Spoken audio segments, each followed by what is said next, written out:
Hello बच्चों, आज ਤੁਹਾਡੇ मैं 2.1 एक्सरसाइज डिस्कस करांगा। मैं बच्चों पिछले 3-4 वीडियो च ਤੁਹਾਨੂੰ 2.2 ਤੇ ਮਿਸਲੇਨੀਅਸ ਨੂੰ ਮਿਕਸ ਕਰਕੇ ਕਰਾਇਆ। ਹੁਣ ਬੱਚੋ ਚ ਕੁਝ ਸਮ ਬਚੇ ਆ ਜਿਹੜੇ ਕਿ 2.1 ਦੇ ਬੇਸਡ ਹੈ ਤੇ 2.1 ਬੱਚੋ ਮੈਂ ਤੁਹਾਨੂੰ ਕੰਪਲੀਟ ਕਰਵਾ ਕੇ ਹੀ ਫਿਰ ਬਾਕੀ ਦੇ ਉਹ ਵਾਲੇ ਸਮ ਕਰਾਵਾਂਗਾ। ਤੇ ਇੱਕ ਵਾਰੀ ਬੱਚੋ ਤੁਸੀਂ ਮੇਰੇ ਸਟਾਈਲ ਨਾਲ ਕਹਿ ਲਓ ਕਿ ਤਿਆਰੀ ਕਰ ਲੈਣੀ ਹੈ ਇਸ ਚੈਪਟਰ ਦੀ ਤੇ ਜਦੋਂ ਬਾਅਦ ਤੁਸੀਂ ਆਪ ਰਿਵਾਈਜ਼ ਕਰਨਾ ਹੈ ਉਹ ਤੁਸੀਂ ਫਿਰ ਉਹਨੂੰ ਕੰਟੀਨਿਊਸ ਵੀ ਕਰ ਪਾਓਗੇ ਫਸਟ ਤੋਂ ਕੁਐਸਚਨ ਤੋਂ ਲੈ ਕੇ ਔਨਵਰਡ ਜਿੰਨੇ ਵੀ ਹੋਣਗੇ। ਤੇ ਬੱਚੋ 2.1 ਦੇ ਵਿੱਚ ਕੀ ਆ, ਜਿੰਨੇ ਵੀ ਸਾਹਮਣੇ ਸਾਰਿਆਂ ਵਿੱਚ ਸਾਨੂੰ ਪ੍ਰਿੰਸੀਪਲ ਵੈਲਿਊ ਮੰਗੀ ਗਈ ਹੈ ਔਰ ਬੱਚੋ ਉਹਦੇ ਵਾਸਤੇ ਤੁਹਾਨੂੰ ਮੈਂ ਇੱਕ WhatsApp ਕੀਤੀ ਅੱਜ ਜਿਹਦੇ ਚ ਰੇਂਜਸ ਮੈਂ ਤੁਹਾਨੂੰ ਕਿਹਾ ਯਾਦ ਕਰਨ ਵਾਸਤੇ ਸਾਈਨ ਇਨਵਰਸ, ਕਾਜ਼ ਇਨਵਰਸ, ਟੈਨ ਇਨਵਰਸ, ਕਾਟ ਇਨਵਰਸ, ਸੀਕੈਂਟ ਇਨਵਰਸ ਤੇ ਕੋਸੀਕੈਂਟ ਇਨਵਰਸ।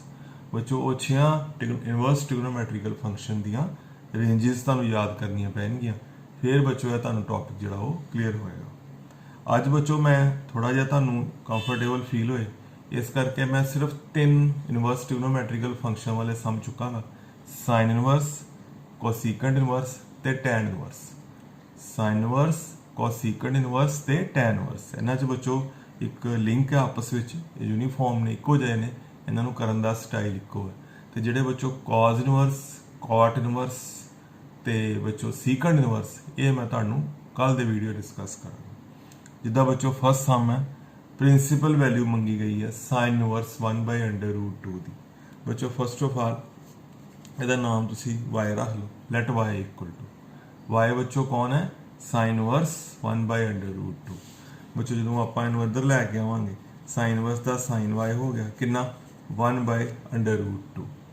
और बच्चों ਤੁਹਾਨੂੰ ਟੇਬਲ ਜਿਹੜਾ ਵਾ 9-10th ਕਲਾਸ ਵਿੱਚ ਵੀ ਆਪਾਂ ਯਾਦ ਕੀਤਾ, ਵੈਲਿਊ ਟੇਬਲ ਤੁਹਾਨੂੰ ਯਾਦ ਹੋਣਾ ਚਾਹੀਦਾ, ਤੁਹਾਨੂੰ ਪਤਾ ਹੋਣਾ ਚਾਹੀਦਾ ਕਿ 1/√2 ਕਿਹੜਾ ਸਾਈਨ ਹੁੰਦਾ ਔਰ ਬੱਚੋ ਹੁੰਦਾ ਸਾਈਨ 45 ਡਿਗਰੀ। ਉਹ ਟੇਬਲ ਬੱਚੋ ਮੈਂ ਤੁਹਾਨੂੰ WhatsApp ਕਰ ਦਾਂਗਾ, ਸਾਈਨ 45 ਮਤਲਬ ਸਾਈਨ π/4। ਹੁਣ ਬੱਚੋ ਇੱਥੇ ਰੇਂਜਸ ਦਾ ਰੋਲ ਹੈ ਕਿ ਜਿਹੜੀ ਬੱਚੋ ਰੇਂਜ ਆ ਨਾ ਉਹ ਤੁਹਾਨੂੰ ਜ਼ਰੂਰ ਪਤਾ ਹੋਣੀ ਚਾਹੀਦੀ ਹੈ। ਤੁਸੀਂ ਇੱਥੇ ਲਿਖ ਸਕਦੇ ਹੋ range for the sign inverse is, ਉਹ ਬੱਚੋ ਤੁਸੀਂ ਦੇਖੋ ਹੈਗੀ ਆ -π/2 ਟੂ π/2। ਬੱਚੋ ਜਿਹੜੀ ਰੇਂਜ ਆ ਸਾਈਨ ਇਨਵਰਸ ਦੀ ਉਹ ਬੱਚੋ -π/2 ਟੂ π/2। ਕਹਿ ਸਕਦੇ ਹਾਂ ਕਿ y ਬਿਲੋਂਗਸ ਟੂ ਕੀ ਹੋਏਗਾ -π/2 ਤੋਂ π/2 ਹੋਏਗਾ। ਇਹ ਤੁਹਾਨੂੰ ਯਾਦ ਕਰਨੀਆਂ ਪੈਣਗੀਆਂ, ਮੈਂ ਤੁਹਾਨੂੰ ਲਿਖ ਕੇ ਸੈਂਡ ਕੀਤੀ ਹੈ। ਔਰ ਬੱਚੋ ਜਿਹੜਾ ਸਾਡੇ ਕੋਲ ਸਾਈਨ y ਦੇ ਬਰਾਬਰ ਸਾਈਨ ਆ ਰਿਹਾ ਜਿਹੜਾ ਉਹਦੇ ਵਿੱਚ ਸਾਈਨ ਦੇ ਅੰਦਰ ਜੋ ਮੈਂ ਲਿਖਿਆ that is in between the range -90 ਤੋਂ ਲੈ ਕੇ 90 ਤੱਕ ਰੇਂਜ ਹੁੰਦੀ ਹੈ। ਜਿਹੜਾ ਇਹ π/4 ਹੈ ਇਹ 45 ਡਿਗਰੀ ਹੈ, ਇਹ ਮਤਲਬ ਰੇਂਜ ਦੇ ਅੰਦਰ ਹੈ। ਇਹਦਾ ਮਤਲਬ ਬੱਚੋ ਅਸੀਂ ਕੁਛ ਨਹੀਂ ਕਰਨਾ, ਜਿਹੜੀ y ਦੀ ਵੈਲਿਊ ਹੋ ਗਈ ਉਹ π/4 ਹੋ ਗਈ। ਬੱਚੋ ਉਦੋਂ ਸਾਨੂੰ ਪ੍ਰੋਬਲਮ ਆਣੀ ਹੈ ਜਦੋਂ ਆਊਟ ਆਫ ਰੇਂਜ ਸਾਈਨ ਦੇ ਅੰਦਰ ਐਂਗਲ ਆਏਗਾ, ਫਿਰ ਤੁਹਾਨੂੰ ਦੱਸਾਂਗਾ ਕਿ ਉਹਨੂੰ ਕਿੱਦਾਂ ਸੈੱਟ ਕਰੀਦਾ। ਫਿਲਹਾਲ ਬੱਚੋ ਕੋਈ ਪ੍ਰੋਬਲਮ ਨਹੀਂ, ਸਿੱਧਾ ਲਿਖ ਸਕਦੇ ਹੋ principal value is equal to ਕਿੰਨੀ ਬੱਚੋ π/4। ਜਿਹੜਾ ਬੱਚੋ y ਦੀ ਵੈਲਿਊ ਜਿਹੜੀ ਥੀਟਾ ਦੀ ਵੈਲਿਊ ਹੈ ਉਹੀ ਤੁਹਾਡੀ ਕੀ ਬੱਚੋ ਪ੍ਰਿੰਸੀਪਲ ਵੈਲਿਊ ਹੈ। ਬੱਚੋ ਫਸਟ ਸਮ ਐਕਸਰਸਾਈਜ਼ ਦਾ ਇਹਦੇ ਚ ਬੱਚੋ y ਹੋ ਗਿਆ ਸਾਈਨ ਇਨਵਰਸ -ਹਾਫ। ਬੱਚੋ ਸਾਈਨ y ਹੋ ਗਿਆ -ਹਾਫ। ਹੁਣ ਬੱਚੋ ਤੁਹਾਨੂੰ ਟੇਬਲ ਆਉਣਾ ਚਾਹੀਦਾ, ਤੁਹਾਨੂੰ ਪਤਾ ਹੋਣਾ ਚਾਹੀਦਾ ਕਿ ਹਾਫ ਕਿਹੜਾ ਸਾਈਨ ਹੈ, ਸਾਈਨ 30 ਡਿਗਰੀ। पर बच्चों सारा काम रेडियन च करना, 30 नहीं लिखना, कितना लिखना बच्चों π/6 लिखना। हुण बच्चों याद रखना कि साइन दे विच माइनस अंदर चल जाती है, जो बाहर है तो अंदर लिखा जा सकता। इन्हूं कितना लिखा जा सकता? साइन कितना बच्चों -π/6 और y की वैल्यू दसो बच्चों कि बराबर होगी -π/6। याद रखना जी प्रिंसीपल वैल्यू है वो रेंज के अंदर होनी चाहिए और रेंज तुहानूं पता है कि जी साइन इनवर्स की रेंज होंगी कितनी होंगी है, क्लोज ब्रैकेट -π/2 तो π/2। इत्थे बच्चों लिख सकते हैं प्रिंसीपल वैल्यू जी साढ़े कोल मंगी गई है वो बच्चों कि इक्वल टू होगी -π/6 थे। 2.1 का बच्चों थर्ड सम है y equal to cosecant inverse 2। बच्चों कोसीकेंट y इक्वल टू 2। हुण बच्चों तुहानूं टेबल पता होना चाहिए, साइन y हाफ होंदा, जे साइन y हाफ होएगा तो y कितना होएगा π/6 30 डिग्री। तुहानूं पता है कि साइन 30 डिग्री हाफ होंदा तो कोसीकेंट 30 2 हो गया, मतलब कि 2 है वो की है बच्चों कोसीकेंट 30 डिग्री कह लो या पाई बाय 6 कह लो। हुण बच्चों तुहानूं रेंज पता होनी चाहिए कि कोसीकेंट की रेंज की है। बच्चों कोसीकेंट की रेंज होंगी है y बिलोंग्स टू की है बच्चों क्लोज ब्रैकेट -π/2 तो π/2 एक्सेप्ट की बच्चों 0 नूं छड्ड के।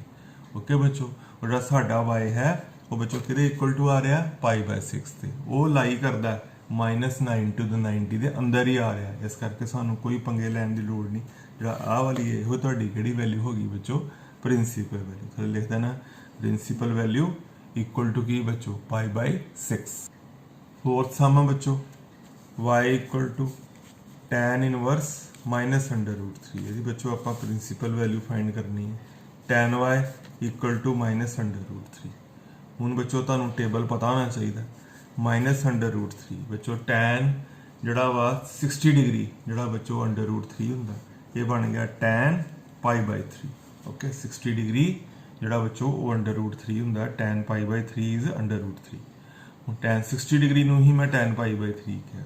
हुण बच्चों साइन च ते tan च माइनस जिहड़ी है अंदर जा सकती है, इहनूं इदां लिखिया जा सकदा tan y equal to tan -π/3। हुण बच्चों तुसीं नोट करोगे कि जिहड़ा y है वो कितना -π/3 क्यों, क्योंकि जिहड़ी बच्चों tan की रेंज हुंदी है y बिलोंग्स टू बच्चों की है ओपन ब्रैकेट -π/2 तो π/2 पॉजिटिव π/2 मतलब -90 तो 90।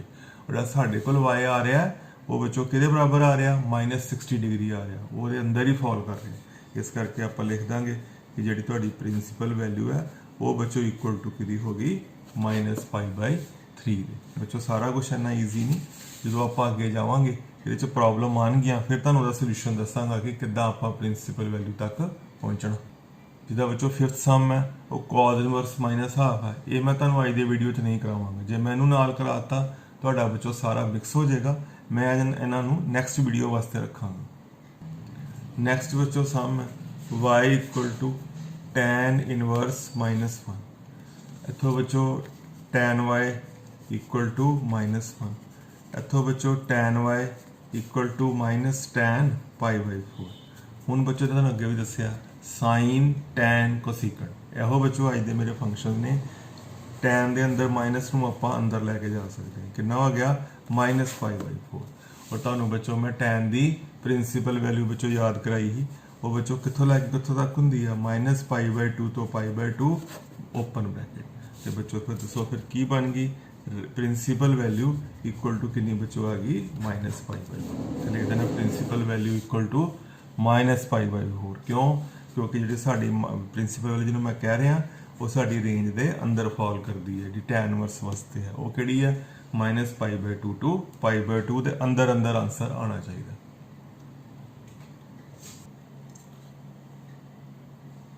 नैक्सट बच्चों 10th sum cosecant inverse -√2 take y equal to cosecant inverse -√2। इथों बच्चों आ गया कोसीकेंट y -√2। इथों बच्चों आ गया कोसीकेंट y -√2।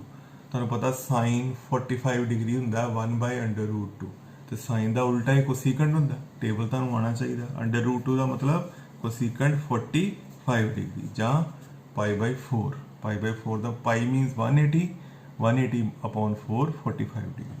हुण बच्चों जिहड़े मैं तुहानूं अज डिस्कस करन दिया फंक्शन वो किहड़े ने जिन्हां 'च बच्चों माइनस अंदर कढ़ के अंदर लैके जा सकते हैं। वो किहड़े किहड़े हुंदे आ साइन इनवर्स वाला सम, कोसीकेंट इनवर्स वाला और कॉट इनवर्स वाला। tan इनवर्स जिहड़ा बच्चों उहदे च माइनस आपां नहीं लैके सॉरी मैं दोबारा बोल देना साइन इनवर्स कोसीकेंट इनवर्स ते tan इनवर्स। हुण बच्चों साडा y -π/4 आया पर साडा जिहड़ा इनवर्स ट्रिग्नोमेट्रिकल फंक्शन है वो बच्चों कौन है कोसीकेंट और उहदी बच्चों रेंज हुंदी है y बिलोंग्स टू की है ओपन सॉरी बच्चों कोसीकेंट की रेंज होंगी है y बिलोंग्स टू क्लोज -π/2 तो π/2 एक्सेप्ट की बच्चों 0। साडा आंसर आया वो कितना आया -π/4 which lie within the range -90 to 90 के अंदर ही। इतने बच्चों लिख देना प्रिंसीपल वैल्यू इक्वल टू की बच्चों -π/4। बच्चों मैं नैक्सट एक फेज च एंटर कर रहा तुहानूं क्या कॉज इनवर्स cot ਇਨਵਰਸ ਤੇ secant ਇਨਵਰਸ ਇਹਨਾਂ ਦੀ ਹੈਂਡਲਿੰਗ ਜਿਹੜੀ ਹੈ ਉਹ ਸੇਮ ਹੈ। ਕਰਨਾ ਬੱਚੋ ਉਹੀ ਹੈ, ਫਾਈਂਡ ਦਾ ਪ੍ਰਿੰਸੀਪਲ ਵੈਲਿਊ। ਇਹਨੂੰ ਬੱਚੋ cos y ਹੋ ਗਿਆ √3/2, ਬੱਚੋ cos y ਹੋ ਗਿਆ √3/2। ਹੁਣ ਬੱਚੋ ਤੁਹਾਨੂੰ ਪਤਾ ਹੋਣਾ ਚਾਹੀਦਾ ਕਿ √3/2 ਕਿਹੜਾ cos ਹੁੰਦਾ ਬੱਚੋ, cos 30 ਡਿਗਰੀ। और बच्चों डिग्री च काम नहीं करना, किधे च काम करना हमेशा करे च बच्चों रेडियन च। पाई कितना लिखना है 6। हुण बच्चों तुहानूं याद होना चाहिए कि कॉज इनवर्स ते कॉट इनवर्स ते सीकंट इनवर्स इको कैटेगरी च फॉल करते हैं बच्चों। कॉज इनवर्स की रेंज होंदी है 0 तो पाई क्लोज ब्रैकेट। ओके, जिहड़ा साडा आंसर बच्चों कितना आ रहा π/6, पाई मतलब 180, 0 तो 180 ਦੇ ਵਿੱਚ आंसर आ सकता। और बच्चों साडा 30 डिग्री आया, विद इन द रेंज है। यो तुहाडी की बन गई बच्चों principal value. Principal value equal to π/6। ये बच्चों टॉपिक तुहानूं क्लीयर तां होएगा पहले सारियां तुसीं रेंजिस जिहड़ियां ने वो याद करनियां ने बच्चों। साइन इनवर्स, टैन इनवर्स ते कोसीकंट इनवर्स, इहनूं मैं इको कैटेगरी च रखिया। सीकंट इनवर्स, कॉज इनवर्स ते कॉट इनवर्स ये दूजी कैटेगरी च। ਇਹਨਾਂ ਨੂੰ ਬੱਚੋ ਮੈਂ ਇਦਾਂ ਕੈਟਾਗਰਾਈਜ਼ਡ ਕਿਉਂ ਕੀਤਾ ਉਹ ਤੁਹਾਨੂੰ ਮੈਂ ਕੱਲ ਬੱਚੋ ਐਕਸਪਲੇਨ ਕਰਾਂਗਾ। ਬੱਚੋ ਸਾਡਾ ਲਾਸਟ ਸਮ ਆਇਆ 7 ਸਮ ਹੈ, ਵੈਰੀ ਈਜ਼ੀ ਸੇਮ ਬੱਚੋ। ਇਹਨੂੰ ਆਪਾਂ y ਦਾ ਨਾਮ ਦੇ ਦਾਂਗੇ ਸੀਕੈਂਟ ਇਨਵਰਸ 2/√3। ਇੱਥੋਂ ਬੱਚੋ ਸੀਕੈਂਟ y ਬਣ ਗਿਆ 2/√3। ਹੁਣ ਬੱਚੋ ਜਿੱਦਾਂ ਤੁਹਾਨੂੰ ਹੁਣੇ ਦੱਸਿਆ ਸੀ cos y ਹੁੰਦਾ √3/2 ਹੁੰਦਾ ਬੱਚੋ cos 30 डिग्री। और cos ਦਾ ਉਲਟਾ कौन है सीकंट है, इस करके भी सीकंट 30 डिग्री पर लिखना किवें है π/6। ਹੁਣ ਬੱਚੋ ਤੁਹਾਨੂੰ ਸੀਕੰਟ ਦੀ ਰੇਂਜ ਯਾਦ ਹੋਣੀ ਚਾਹੀਦੀ ਹੈ, ਉਹ ਮੈਨੂੰ ਬੱਚੋ ਯਾਦ ਹੈ 0 ਤੋਂ π ਕਲੋਜ਼ ਬ੍ਰੈਕਟ ਐਕਸਕਲੂਡਿੰਗ π/2। ਇਹਨੂੰ ਛੱਡ ਕੇ 0 ਤੋਂ π ਦਾ ਮਤਲਬ 0 ਤੋਂ 180 ਦੇ ਅੰਦਰ ਅੰਦਰ ਆਨਸਰ ਆਉਣਾ ਚਾਹੀਦਾ। ਔਰ ਸਾਡਾ ਕਿੰਨਾ ਆ ਰਿਹਾ π/6। ਇਹੋ ਤੁਹਾਡੀ ਕੀ ਬੱਚੋ ਪ੍ਰਿੰਸੀਪਲ ਵੈਲਿਊ। ਥੱਲੇ ਡਿਕਲੇਅਰ ਕਰ ਦੇਣਾ ਪ੍ਰਿੰਸੀਪਲ ਵੈਲਿਊ इक्वल टू π/6। जो बच्चों हूँ मैं 1:30 बजे छड्डी है, वो जान के बच्चों मैं छड्डिया उन्होंने मैं तुहानूं कल डिस्कस करांगा। वो टाइप की है जो कॉज इनवर्स के अंदर नैगेटिव आ जाए, जां सीकंट इनवर्स के अंदर माइनस आ जाए, तो जां कॉट इनवर्स के अंदर माइनस आ जाए, उन्होंने किद्दां हैंडल करना। हाँ, साइन इनवर्स के अंदर माइनस, कॉज टैन वाले च माइनस और बच्चों कोसीकंट वाले च ये तुहानूं मैं दस चुका कि माइनस नूं आपां अंदर लै जाना। मतलब किद्दां मैं कहना चाहना जिद्दां बच्चों किते साइन y इक्वल टू होए माइनस साइन π/6 तो कुछ नहीं करना, माइनस नूं अंदर शिफ्ट कर देना बच्चों। उत्थों तुहाडे कोल की मिल जाती है प्रिंसीपल वैल्यू। पर बच्चों कॉज इनवर्स, कॉट इनवर्स ते कॉट इनवर्स विच नैगेटिव नूं हैंडल करन दा अलग मैथड है, वो बच्चों मैं नैक्सट वीडियो च एक्सप्लेन करांगा।